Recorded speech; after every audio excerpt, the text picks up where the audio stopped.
সবার নজর দিল্লির দিকে, কেননা ২৬ বছর পর রাজধানীতে ফুটছে পদ্ম। দিল্লিতে পদ্ম ঝড়। আম আদমি পার্টিকে একেবারে দুর্মুষ করে ক্ষমতায় আসতে চলেছে বিজেপি।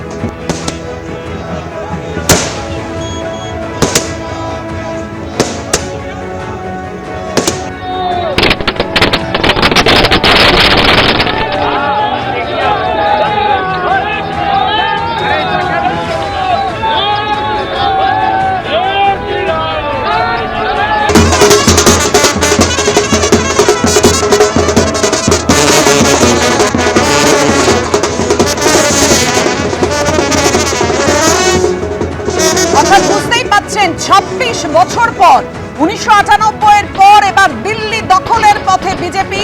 মুখ্যমন্ত্রী কে হবেন সেটাই এই মুহূর্তে সব থেকে বড় প্রশ্ন।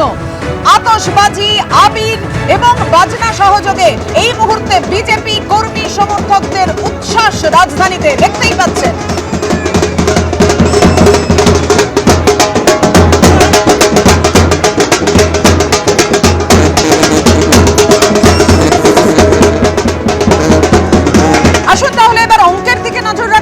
দিল্লি বিধানসভার ৭০টি আসনের মধ্যে ৪৭টি আসনে এগিয়ে রয়েছে বিজেপি, আপ এগিয়ে রয়েছে ২৩টি আসনে। কংগ্রেসের ঝুলি একেবারে শূন্য। অনেকে তো ঠাট্টা রসিকতা করে বলছেন যে কংগ্রেস শূন্যতে হ্যাট্রিক করলো।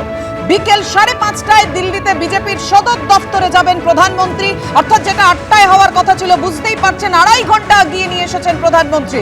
নয়াদিল্লি আসনে হার আম আদমি পার্টির প্রধান অরবিন্দ কেজরিওয়ালের।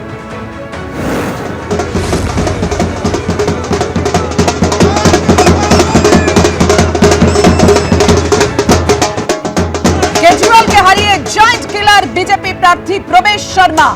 অনেকেই বলছেন কেজরিওয়াল হস্ত আর দিল্লিতে প্রবেশ বর্মা।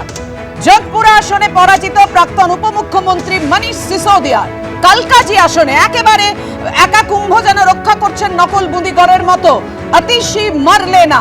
জয় দিল্লির বিদায়ী মুখ্যমন্ত্রী অতিশী মারলেনা।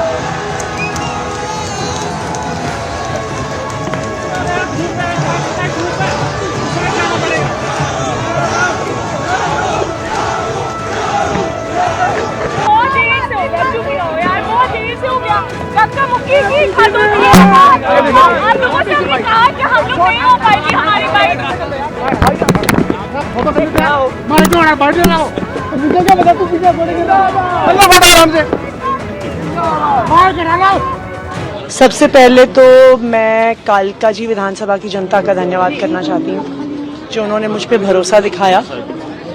मैं अपनी पूरी टीम का धन्यवाद करना चाहती हूँ जिन्होंने बाहुबल, गुंडागर्दी, मार पिटाई का सामना भी करते हुए जमीनी स्तर पे मेहनत करी और जनता तक पहुंचे।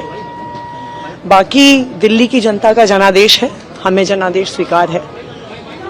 ये मैं अपनी सीट जीती हूँ, लेकिन ये जीत का समय नहीं है, ये जंग का समय ही है। जंग जारी रहेगी भारतीय जनता पार्टी के खिलाफ, उनकी तानाशाही और उनकी गुंडागर्दी के खिलाफ। आम आदमी पार्टी हमेशा गलत के खिलाफ लड़ती आई है और हमेशा गलत के खिलाफ लड़ती रहेगी। ये जरूर एक सेटबैक है, लेकिन आम आदमी पार्टी का संघर्ष दिल्ली के लोगों के लिए, देश के लोगों के लिए कभी खत्म नहीं होगा। দিল্লির লোকের জন্য এবং দেশের লোকের জন্য যে লড়াই আম আদমি পার্টি, সেটা জারি থাকবে, অতিশী মারলেনা বললেন। কিন্তু যেটাকে সাথী করে আম আদমি পার্টি ক্ষমতায় এসেছিল, সেই অস্ত্রেই তো নিজেরাই বিদ্ধ হলেন আম আদমি পার্টি। প্রশ্নটা তো এখানে আপনাদের সামনে যা রেখেছি, ২৬ বছর পর রাজধানীতে ফুটেছে পদ্ম। অর্থাৎ বুঝতেই পারছেন ১৯৯৮-এর পর একটা দীর্ঘ সময়ের পর দিল্লির মসনদ দখল করতে চলেছে বিজেপি।